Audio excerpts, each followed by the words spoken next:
दोस्तों 28 मार्च 2025 को लगभग 11:50 के आसपास म्यांमार और थाईलैंड में भूकंप के भारी झटके अनुभव किए गए। और दोस्तों रिक्टर स्केल पर इसकी तीव्रता 7.7 नोट की गई। और दोस्तों भूकंप का जो हाइपर सेंटर है, हाइपर सेंटर मतलब भूकंप जहां पर उत्पन्न हुआ वो सागा इंक से के उत्तर पश्चिम के 10 किलोमीटर धरती के नीचे है। दोस्तों आज की वीडियो में हम लोग समझेंगे कि भूकंप कहते किसको है और भूकंप आता कैसे है और कौन सा ऐसा कार्यक्रम किया जाए जिससे भूकंप से हम कम से कम प्रभावित हो।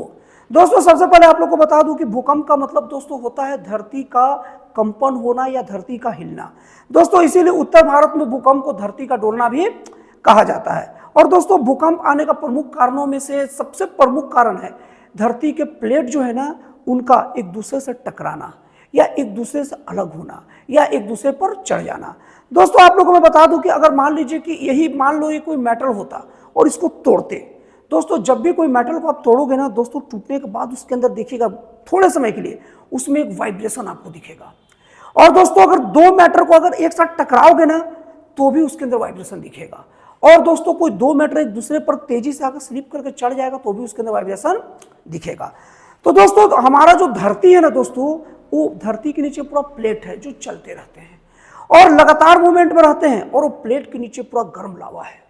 तो दोस्तों जब धरती के नीचे जो प्लेट जो चलते रहते हैं जिसको टेक्टोनिक प्लेट कहते हैं, तो जब ये प्लेट कभी आपस में आकर टकराते हैं तो जब टकराते हैं तो इनके बीच में कंपन पैदा होता है या अलग होते हैं तब, नहीं तो एक दूसरे के ऊपर मतलब स्लिप करके चढ़ जाते हैं तब। और दोस्तों एक कंपन जहां पर होता है ना धरती के नीचे वो बहुत ज्यादा होता है, लेकिन दोस्तों वो धरती के ऊपर तक जनरली नहीं पहुंच पाता। लेकिन दोस्तों कभी कभार ऐसा होता है कि वो कंपन अंदर तक नहीं मतलब अंदर तक ही नहीं रहता, वो धरती के ऊपर तक भी उसका हमें प्रभाव दिख जाता है।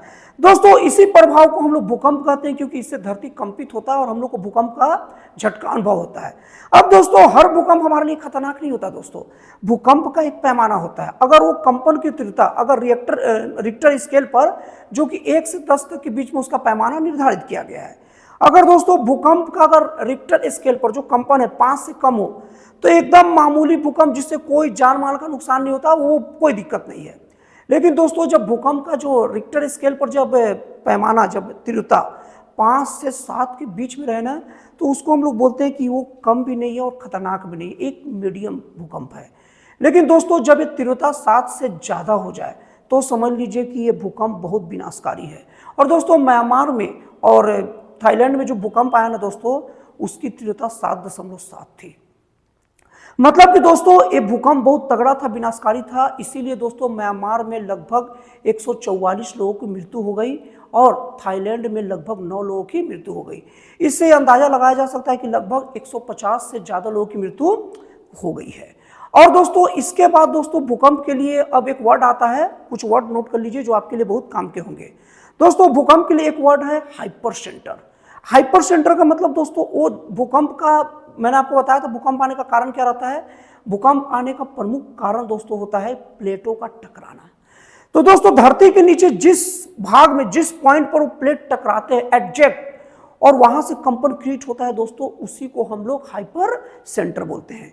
और दोस्तों दूसरा वर्ड है एपी सेंटर। एपी सेंटर का मतलब दोस्तों है कि धरती के नीचे जिस भाग पर वो प्लेट टकराए हैं उसके ठीक ऊपर का जो भाग रहता है ना उसी को हम लोग एपी सेंटर बोलते हैं।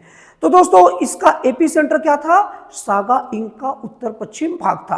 और एपी सेंटर और हाइपर सेंटर के बीच की दूरी का मतलब ये होता है दोस्तों कि जिस जगह भूकंप आया उससे धरती की ऊंचाई कितनी थी, वो कितने गहराई पर प्लेट टकराया। तो दोस्तों 10 किलोमीटर की गहराई पर प्लेट टकराया है। अब दोस्तों तीसरा होता है सिस्मिक रेज। तो दोस्तों सिस्मिक जो रेज होता है ना दोस्तों वो भूकंप जो हाइपर सेंटर में जहां पर मतलब वो कंपन क्रिएट होता है वहां से जो वेव क्रिएट होता है उसी को सिस्मिक वेव कहते हैं। और वो वेव बढ़ते बढ़ते धरती की सतह तक पहुंच जाता है, मतलब उस जगह के एपी सेंटर तक पहुंच जाता है। लेकिन दोस्तों भूकंप का तीव्रता का बस प्रभाव केवल हाइपर सेंटर मतलब जहां पैदा हुआ वहां और धरती का वो सेंटर जहां तक भूकंप पहुंचा वहीं तक नहीं रहता दोस्तों, ये धरती के बहुत बड़े भाग को प्रभावित करता है। तो दोस्तों अभी जो म्यांमार थाईलैंड में भूकंप आया उसका प्रभावित क्षेत्र सुन लीजिए कौन कौन है। म्यांमार है सबसे ज्यादा, थाईलैंड है, फिर उसके बाद उत्तर पूर्व का भारत है और चाइना के प्रदेश भी हैं। अब दोस्तों ये सवाल ये उठता है कि भूकंप आने पर क्या करें। दोस्तों भूकंप आने पर करने के लिए तीन प्रकार की चीजें होती हैं, तीन अलग अलग स्टेज होता है। सबसे पहला स्टेज दोस्तों भूकंप आने से पहले। भूकंप आने से पहले का मतलब ये होता है दोस्तों कि धरती का ऐसा बहुत सारा भाग है जहां अक्सर भूकंप आते हैं, जिसमें जापान प्रमुख है और उत्तर पूर्व का भारत प्रमुख है और चाइना का भी कुछ क्षेत्र है और म्यांमार थाईलैंड का भी क्षेत्र है। तो दोस्तों ये सब जो क्षेत्र हैं जहां भूकंप अक्सर आते रहते हैं, तो वहां सबसे पहले घर की इमारतों को मजबूत और भूकंप रोधी बनाएं और घर की इमारतों के नीचे कुछ ऐसी व्यवस्था करके रखें जो भी टेक्निकल आता है, जिससे भूकंप रोधी माहौल बना रहे। और दोस्तों आपातकालीन चीजें जैसे खाना पीना और प्राथमिक उपचार जैसे दवा हुआ, पट्टी उट्टी का व्यवस्था रखें, ताकि अगर भूकंप में अगर क्षतिग्रस्त हो गए थोड़ा बहुत तो देख सके। और तीसरी चीज दोस्तों अपने परिवारों को जागरूक करते रहे। अब दोस्तों हम लोग आगे देखते हैं सेकंड पार्ट भूकंप का, कि भूकंप के एग्जैक्ट भूकंप जब आ गया उस दौरान क्या करें। दोस्तों सबसे पहली बात आप लोगों को बता रहा हूं, अगर भूकंप आया तो अगर पॉसिबल हो आप तो सबसे पहले खुले मैदान की ओर भगो, सीधे बिना सोचे खुले मैदान की ओर भगो।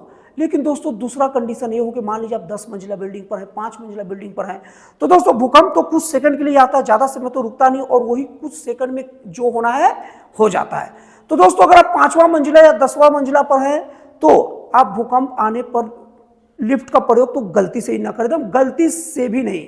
और दोस्तों भूकंप आने के दौरान एग्जैक्ट एंड टाइम में सीढ़ी की प्रयोग मत करें, इसलिए नहीं कि सीढ़ी का प्रयोग खतरनाक है, इसलिए कि सीढ़ी का प्रयोग करोगे तो आपका बहुत समय चल जाएगा और उस वक्त अगर ऊपर से छत कुछ गिरा आपको ऊपर तो नुकसान पहुंचेगा। दोस्तों अगर आप 5 मंजिला या 10 मंजिला पर हो तो भूकंप आने पर सबसे पहले कोई मजबूत मेज या फर्नीचर के नीचे चले जाओ। और दोस्तों एक बार फिर से बता दूं, भूकंप आने के दौरान गलती से भी लिफ्ट का प्रयोग तो होशियार बन के मत करिए। और तीसरी चीज दोस्तों, अगर आप गाड़ी चला रहे हो तो तुरंत गाड़ी को साइड में रोको और गाड़ी से निकल के मैदानी इलाके में चल जाओ, क्योंकि भूकंप के दौरान जो डामर के रोड रहते हैं जो दबाव से बनाते हैं वो रोड चटकता है। अब दोस्तों तीसरा स्टेप क्या है कि भूकंप अब खत्म हो गया, अब भूकंप के बाद क्या करें तुरंत। दोस्तों सबसे पहली बात, अगर आप भूकंप तुरंत आया, मैंने बताया कि तुरंत भूकंप के दौरान मैदान की ओर भगो। अब भूकंप कुछ समय बाद शांत हो गया तो आप घर में आइए। घर में आने के बाद सबसे पहले अपने घर को बेसिकली हल्का फुल्का चेक कर लीजिए, कहीं कुछ टूटा तो नहीं है, डैमेज तो नहीं है। और घर का कोई भाग अगर डैमेज है तो उससे दूर रहे, 1-2 दिनों तक दूर रहे उससे, और उसको छोड़ मतलब अगर संभव हो कोई और व्यवस्था हो रहने का तो उसको टच ना करे, 1-2 दिन तक उसे छोड़ दे, और हल्का फुल्का टूटा फूटा है तो उसे हटा दे।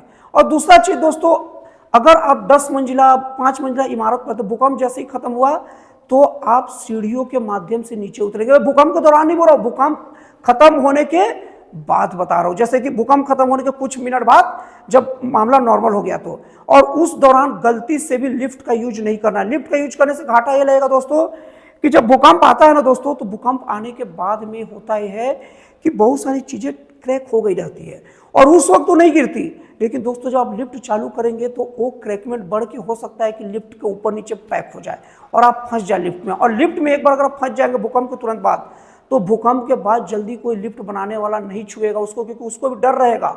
सबसे पहले तो लिफ्ट बनाने वाला कोई व्यक्ति उस टाइप का बहुमंजिला इमारत में घुसेगा ही नहीं, क्योंकि उसको डर रहेगा कुछ टूटा फूटा रहेगा, कहीं बह ना जाए। इसलिए दोस्तों लिफ्ट के अंदर जाओगे बुरे फंस जाओगे। इसलिए दोस्तों भूकंप के जस्ट बाद लिफ्ट का प्रयोग ना करें, सीढ़ी के माध्यम से नीचे आए।